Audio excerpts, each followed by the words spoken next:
V tretji pripravljalni tekmi se je prvič končalo brez zmage. Proti madžarskemu prvoligašu na koncu rezultat 1:1. Darko Milanič tokrat ni mogel računati na poškodovane Mitjo Vilerja in Luke Zahovića, manjkala sta tudi Aleks Pihler in Saša Ivković. Prvič pa se je pridružil seznamu na tekmi tudi Martin Milec.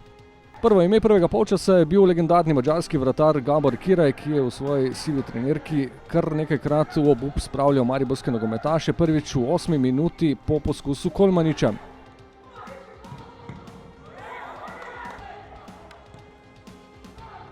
V 22. minuti je bil Milec v akciji, zaključek pa Boharja.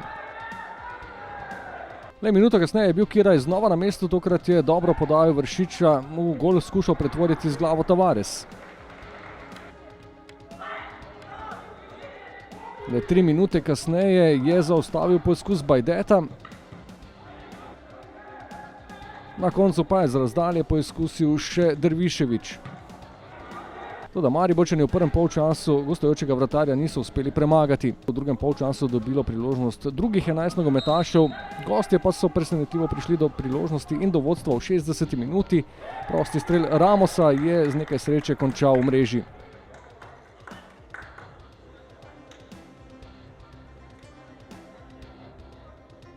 Mariborčani niso odnehali, so prikazali dovolj energije in pa volje za izenačenje in to jim je uspelo v 79. minuti, tokrat z prostega strela.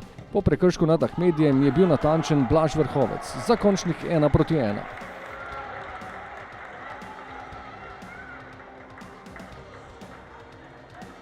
Naslednji obračun bo na sporedu v soboto, nasprotnik pa avstrijski tretjeligaš Vajc.